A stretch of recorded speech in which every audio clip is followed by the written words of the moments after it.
Hello idea students, एक बार फिर से आपका स्वागत है। और टू जेंटलमैन ऑफ वेरोना, जैसा कि मैंने बोला था कि मैं आपको शॉर्ट क्वेश्चंस इसके साथ साथ ही दे दूंगा। तो यहाँ पर जो फर्स्ट शॉर्ट क्वेश्चन है और इसमें लॉन्ग क्वेश्चन भी आपको मिलने वाले हैं। तो फर्स्ट क्वेश्चन है, what errands did Nicola and Jacopo do to earn their living. अब देखिए, एरन क्या होती है? शॉर्ट जर्नी होती है, यानी छोटे छोटे काम करना। कौन कौन से काम वो करते हैं अपनी अपनी लाइफ को चलाने के लिए?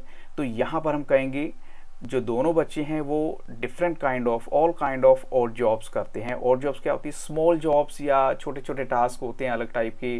वो शूज़ पॉलिश करते हैं, स्ट्रॉबेरी सेल करते हैं और टूर्स वगैरह टाउन के कंडक्ट करते हैं, मींस एज अ गाइड भी काम करते हैं। And they sold newspaper in the midnight, और रात के वक्त न्यूज़पेपर भी सेल करते हैं। The two boys never shied from work, यानी ऐसा नहीं है कि उन्होंने कभी अपने काम से शर्म की हो। And they ran errands and they were always eager to work, यानी किसी भी काम करने को हमेशा तैयार रहते हैं और किसी भी तरह की कोई कंप्लेन उनके मन में नहीं होती। क्वेश्चन 2 है, what made the two boys take part in resistance movement. अब देखिए, जब जर्मनी के लोगों ने इन पर अत्याचार किए तो ये रेजिस्टेंस मूवमेंट का हिस्सा बन जाते हैं, इनको उनका विरोध करने वाले। तो जो दोनों बच्चे हैं, इनकी एक हैप्पी फैमिली थी, दे वर वेल ब्रेड चिल्ड्रन, काफ़ी अच्छा लाइफस्टाइल था इनका। जो जर्मन्स, उन्होंने इनकी सिटी के ऊपर बॉम्ब गिरा दिए और डिस्ट्रॉय कर दिए उनके होम को।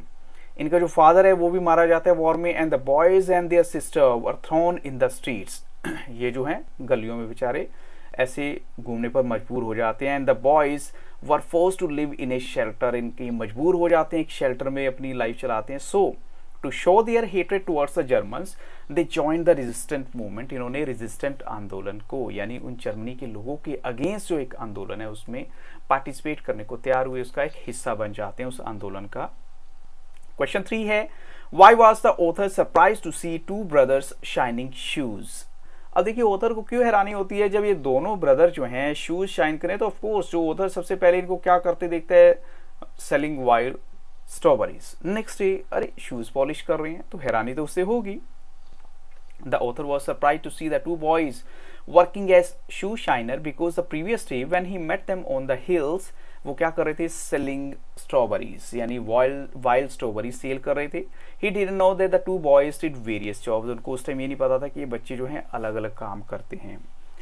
क्वेश्चन 4 है, how were the two boys helpful to the author, यानी ऑथर के लिए कैसे हेल्पफुल थे? तो यहाँ पर हम सारे के सारे वो काम बता देंगे जो बच्चे करते थे और उन्होंने ऑथर के लिए किए। जैसे the two boys ran errands for the author and his friend. If the author and his friend wanted a pack of cigarette या seats for the opera or a name of a good restaurant, तो Nicola and Jacopo could be relied upon to satisfy their needs. वो कहते भाई ticket चाहिए opera की, चलो arrange करा देंगे। सिगरेट चाहिए, चलो हम ले आते हैं। तो it means for every small thing और big thing these two boys were a great help to the author and his friend. Question 5, why did Nicola see just plans when the author asked them what their plans were? अब देखो, कहता है कि चलो बताइए आपके plan क्या है। वो कहते जस्ट प्लान्स, तो यानी इसका मतलब क्या है कि वो बताना नहीं चाहता एक्चुअल में प्लान क्या है। Nicola says that just plans because he didn't want to disclose anything about their life to the author, and the two boys were very secretive about their personal life. ये actual में अपनी personal life को लेकर बड़े secretive हैं। They had a lot of self respect and didn't want anyone to help, और किसी की कोई सिंपैथी भी उनसे नहीं उम्मीद करते कि या नहीं चाहते, कहते कि हम अपनी हार्डवर्क से सब कुछ अर्न कर लेंगे। क्वेश्चन 6 है, why was Nicola annoyed when Jacopo asked the author for a favor? अब यहाँ पर ही देखिए कि निकोला गुस्सा क्यों हो जाता है जब जैकोपो ने बोला कि आप हमें एक फेवर करोगे। तो यहाँ जब ऑथर ने बोला बच्चों को कि अगर हम जा रहे हैं वापस तो तुम्हारी कोई हेल्प करें हम, तो जो यंगर ब्रदर जैकोपो है ही आस्क्ड, वो कहता है कि देखो आप क्या उन्हें एक नियर बाई विलेज पोलेटा में ड्रॉप कर दोगे अपनी कार से। तो जो Elder brother didn't like taking favour from anyone, तो इसलिए वो थोड़ा सा एनॉय हो जाता है कि नहीं तुम्हें मतलब कहना ही नहीं चाहिए था, क्यों कहा तुमने, तुम्हें नहीं कहना चाहिए था। और क्वेश्चन 7 है यहाँ पर, अब मैं आपको देखो ऑलमोस्ट सारा चैप्टर आपका इन्हीं क्वेश्चन से ही कवर हो रहा है। क्वेश्चन 7 है, how did the two boys take care of their sister, वो अपनी बहन की केयर कैसे करते हैं? तो दोनों बच्चे सारा दिन काम करते हैं, दिन और रात। And they did all kind of odd jobs, और अलग अलग जॉब्स भी करते हैं। The two boys work hard, यानी इसका मतलब क्या है कि इतना हार्डवर्क जो हमने किसी का देखा भी नहीं है। इसके अलावा वो क्या करते, they had bare minimum needs, कोई ज़्यादा ज़रूरतें नहीं हैं, और they had kept their sister in a hospital and gave all the money they earned for the treatment, और they paid her a visit once in a week। तो एक हफ्ते में एक विजिट तो करते हैं भी, चलो हाल चाल पूछ आते हैं। क्वेश्चन 8 है, how was the life of the boys before the war, यानी वॉर से पहले की लाइफ कैसी है? बहुत अच्छी लाइफ है, कंफर्टेबल एंड कल्चरल लाइफ है। Their father was a well known singer and their sister Lucia had been training herself as a singer. इसका मतलब क्या है कि सब कुछ बहुत अच्छे से चल रहा था। And they had a comfortable house to live in and the war destroyed their life totally, लेकिन युद्ध ने सब कुछ खत्म कर दिया। क्वेश्चन 9 है, how did the war change their life, अब उनकी लाइफ में कैसे चेंज आता है? जैसे उसके फादर की डेथ हो जाती है वॉर में, a bomb destroyed their home and thrown the children into the street and they suffered horribly from near starvation and exposure to cold weather. साथ में हॉट है, कोल्ड है, हर तरह के वेदर बेचारों को टॉलरेट करना पड़ता है। And for months they kept themselves alive in A soil of shelter built with their own hands amidst the rouble, यानी खुद ही, जैसे कहते हैं ना कि अपनी जो है अपने हाथों से तैयार किया हुआ एक मिट्टी का बना हुआ सा शेल्टर सा, उसी में एक्चुअल में ये लोग रह रहे हैं और काफ़ी डिफिकल्ट लाइफ थी उस टाइम इनकी। क्वेश्चन 10 है, what happened when the boys rejoined the author, जब बॉयज ने ज्वाइन किया ऑथर को, ठीक है, उनके साथ मिला तो कैसा लगा उन्हें? तो the author got to know about the painful story of the two boys but didn't want them to feel let down, लेकिन उनको किसी भी तरह से नीचा दिखाने की कोशिश नहीं की ऑथर ने।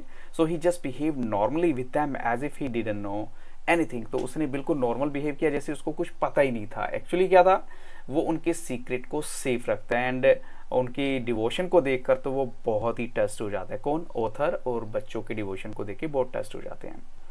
क्वेश्चन 11 है, why were the author and his friend attracted towards the two boys, क्या रीजन था कि ये टू बॉयज को देखकर अट्रैक्टेड हो जाते हैं? तो the author and his companion saw the two boys selling strawberries and were strangely attracted towards them, और जो टू बॉयज हैं they were wearing shabby clothes but had earnest eyes, यानी कपड़े उन्होंने जैसे मर्जी पहने हो लेकिन उनकी आईज में आपको एक अलग सी पीस नजर आएगी। एंड दे वर यंग, कई बार ऐसा भी होता है सैडनेस भी नजर आती है लेकिन वो कभी शो नहीं करते थे नरेटर को, हालांकि अंदर से फील होता था कि कुछ तो बात है। They were young but had a just to earn money, छोटे हैं लेकिन उनको था कि हमें पैसा कमाना है बस, और ऐसा नहीं है चोरी करके, हार्ड वर्क से, तो rather than fooling around like other kids of their age, ऐसा नहीं कि दूसरों बच्चों की तरह सारा दिन खेलते कूदते अपना टाइम पास करने, नहीं, they were trying hard to earn some money. Question 12, why didn't Luigi the driver approve of the two boys, अब जैसे जो लिगी उस ड्राइवर का नाम है नरेटर के और उसके फ्रेंड का भी, आप कहते हैं इनसे स्ट्रॉबेरी ना लो, वो डिसअप्रूव क्यों कर, कहते हैं देखो कितने गंदे से कपड़े पहने हैं, ऐसे घूमते रहते हैं, आपको अच्छी जगह से स्ट्रॉबेरी ले दूंगा। लेकिन वो एक्चुअल में उसको नहीं पता था, नरेटर फिर भी उनसे ले लेता है। यहाँ क्या, Luigi the driver found the two boys shabbily dressed and felt that they were selling might also be equally bad, कहते पता नहीं जो भी वो सेल कर रहे हैं वो भी अच्छा नहीं होगा। तो also the narrator and his companion were outsiders so he didn't want them to buy stuff being sold on the road side, वो कहते हैं कि आप लोग बाहर के हैं तो आप अच्छी जगह से कोई चीज़ लीजिएगा, यहाँ से मत लो आप। And that might bring down the image of their town if the stuff was of poor quality, उसको ये था कि कभी ये इनकी स्ट्रॉबेरी अच्छी ना निकले तो कभी उनकी जो टाउन की एक इमेज अच्छी ना बने नरेटर के सामने, इसलिए मना करता है, और कोई इंटेंशन नहीं थी इन एनीवे। क्वेश्चन 13 है, why were the narrator and his companion impressed by the two boys, क्या रीजन था? तो यहाँ पर वो उनको देखते बड़े सारे काम करते हुए अलग अलग जो है, यानी the willingness to do any kind of work with a smile was what impressed the narrator and his companion. और उस एज में जब बच्चे खेलना चाहते हैं और इधर उधर घूमना चाहते हैं, and those two boys did whatever they could to earn money, they did not waste even a single minute, उन्होंने एक भी सिंगल मिनट वेस्ट नहीं किया। सो क्वेश्चन मेरा नेक्स्ट है यहाँ पर, क्वेश्चन 14 है, why was the author surprise to see Nicola and Jacopo working as shoe shine boys, तो अंडरस्टूड है क्योंकि उसने पहले इनको देखा स्ट्रॉबेरी सेल कर रहे हैं, बाद में शू शाइन, तो काफ़ी हैरान हो जाता है कि बच्चे कितने काम करते होंगे। तो he had assumed that they sold strawberries for a living. It made him wonder what all those boys could do. कहता कि वो पता नहीं कितने काम करते होंगे बच्चे। अब ऑथर के लिए कैसे यूजफुल है, फिर से क्वेश्चन थोड़ा डिफरेंट वे से है, जैसे वो उसको जो है टिकट ले देते हैं और अमेरिकन सिगरेट वगैरह प्रोवाइड करवाते हैं, ओपरा के टिकट, और जहाँ जहाँ भी कुछ भी खाने पीने का सामान चाहिए तो वो सब कुछ प्रोवाइड कराते हैं। ऑलरेडी क्वेश्चन में दे दिया है तो ज़्यादा डिस्कशन की इसकी ज़रूरत नहीं है।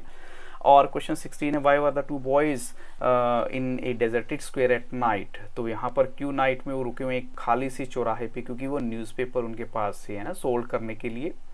They were waiting to sell the newspaper to the passengers in a bus and this way they could earn some more money, and this shows their grit and determination to earn by honest means. So at a time जब पूरी दुनिया सोई पड़ी थी तो वो बच्चे जो हैं घर से बाहर हैं और किस पर्पज़ के लिए, काम करने के लिए। This reveals their basic values as well. अब ये क्वेश्चन बड़ा इंपॉर्टेंट है बच्चों आपके लिए। What do you think are the traditional quality of a gentleman and why does the author say that the two boys are gentleman too. अब देखिए यहाँ पर आगे बात की क्या क्वालिटी हो सकती है। देखिए जेंटलमैन के अंदर क्वालिटी होनी चाहिए, एक तो इन्होंने बोला है शिवेलरस, जेनरस, हार्ड वर्किंग, यानी ईमानदार भी हो, कॉन्फिडेंस भी उनमें झलक आए, हार्ड वर्किंग भी हो, दयालु भी हो, रिस्पेक्ट फॉर अदर्स होनी चाहिए, सेल्फ रिस्पेक्ट होनी चाहिए, हेल्प अदर करने वाला होना चाहिए, caring, dignified boys, never give up, और कभी उन्होंने हार नहीं मानी, और बिहेव लाइक ट्रू जेंटलमैन, और किसी की हेल्प ही नहीं मांगी, और डिड नॉट एक्सेप्ट पिटी, ना ही किसी से दया की उम्मीद की, वर्कड हार्ड ऑल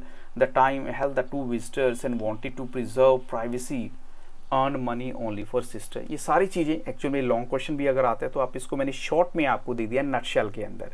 और ऐसे ही एक मेरा एक्स्ट्रा क्वेश्चन है इसमें, can appearance be deceptive, discuss with reference to the two boys. तो यस ऑफ कोर्स हम कहेंगे अपीयरेंस बिल्कुल डिसेप्टिव हो सकती है, यानी जो दिखता है एक्चुअल में वैसा नहीं होता। यानी दो बॉयज लुक शेबी लेकिन ईमानदार हैं, हार्ड वर्कर हैं, no money to spend on themselves, all their money कहाँ जा रही है, लूसिया की मेडिकल ट्रीटमेंट के लिए, और काफ़ी नोबल हैं, और किसी की कहते हैं ना बुक को आप एक उसके कवर से नहीं जज कर सकते। तो one must wait to get to know the person before making judgments, और फिर आप जजमेंट जब लेते हैं तो वो रॉन्ग भी हो सकती हैं। जल्दी जो क्विकली आप जिन जजमेंट लेती हो तो आपको थोड़ा सा टाइम लगाना चाहिए। ऐसे जो मेरा लॉन्ग क्वेश्चन है, the boys sacrifice this sincerity and devotion the cause and maturity they display, यानी जो जिस तरीके से वो शो करते हैं एक्शंस को, तो एक नई होप आती है ह्यूमैनिटी के लिए। तो ऑफकोर्स हम कहेंगे उन्होंने जो किया वो एक्चुअल में बहुत ही काबिल तारीफ है। 12 और 13 साल की उनकी जस्ट एज है, और they do different thing only for the sake of their sisters treatment. तो ये लॉन्ग क्वेश्चन है एज इट इज़। वैसे ये जो ऑलरेडी आपको मैं शॉर्ट क्वेश्चन दे चुका हूँ, तो मुझे लगता है कि एक्सप्लेनेशन इनफ नहीं है। फिर भी आपको कमेंट सेक्शन में अगर कोई प्रॉब्लम है तो कमेंट सेक्शन में जाके ज़रूर बताइएगा। So I wish you all the very best. और ये भी कहूँगा किसी भी तरह की कोई प्रॉब्लम है तो यू आर ऑलवेज फ्री। और SST में भी अगर आपको इसी तरह कोई डाउट है तो कमेंट सेक्शन में जाके ज़रूर बताइए। So thank you very much and have very nice day.